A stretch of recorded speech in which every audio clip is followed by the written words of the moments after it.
Hello everyone, welcome back to my YouTube channel. Hope you all will be fine. First of all, I would like to thank you all for supporting me. And if you are new to my channel, please subscribe to my channel. And I request you to watch the full video.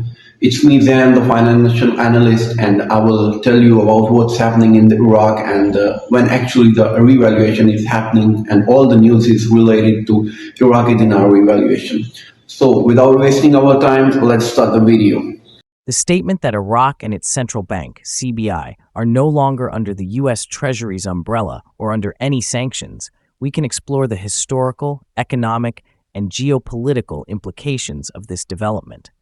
For years, Iraq had been heavily influenced and monitored by the United States, particularly through its financial institutions. This oversight by the US Treasury was not necessarily voluntary. It was a byproduct of the long-standing sanctions and financial controls that were placed on Iraq, largely due to the country's previous conflicts and instability, including the war in Iraq and its association with international concerns over terrorism and financial crimes. These sanctions had restricted Iraq's financial sovereignty, making it difficult for the country to fully control its monetary policies or engage freely with global financial markets. Now, the fact that Iraq is no longer under the US Treasury's control signifies a pivotal moment for the nation.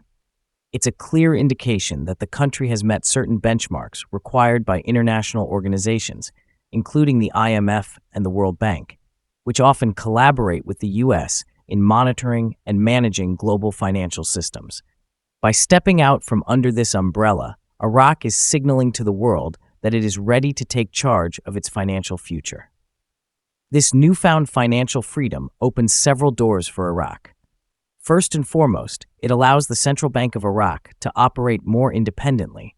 They can now make decisions that better align with Iraq's national interests, rather than being dictated by external bodies.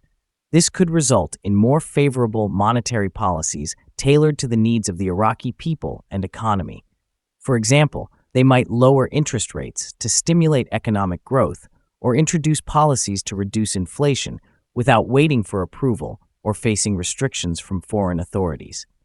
Moreover, Iraq's removal from the US Treasury's oversight means it is no longer seen as a major financial risk in the eyes of the global community. This opens up new opportunities for foreign investment. Previously, companies or nations may have been hesitant to do business with Iraq due to the sanctions and strict oversight. Now, with Iraq free from these shackles, investors could see Iraq as an emerging market with significant growth potential. This could lead to more international businesses entering the Iraqi market, creating jobs, boosting infrastructure development, and enhancing the overall economy. Furthermore, no longer being under sanctions means Iraq can now freely engage in international trade without the same hurdles it faced in the past. With its rich oil resources, Iraq has always been a significant player in the global energy market. However, sanctions had limited its ability to fully capitalize on this. With these restrictions lifted, Iraq can negotiate more lucrative oil deals and establish better trading partnerships across the globe. This will be a huge boost to its revenue and could lead to increased stability within the country. The fact that Iraq is no longer under sanctions is also a symbolic victory. It represents a recognition by the global community that Iraq is stabilizing. While the country still faces many challenges, this development shows that Iraq is moving in the right direction. It could also lead to improved diplomatic relations with other nations, as Iraq is no longer viewed through the lens of sanctions and US control. In conclusion, Iraq's departure from the US Treasury's umbrella and the lifting of sanctions mark a significant turning point for the country. It paves the way for greater financial independence, increased foreign investment, enhanced trade opportunities, and a brighter future for the Iraqi people. The Central Bank of Iraq now has the autonomy to make decisions that are in Iraq's best interest, which could lead to long-term economic growth and stability. This development should be celebrated as a positive step forward for Iraq's recovery and resurgence on the global stage.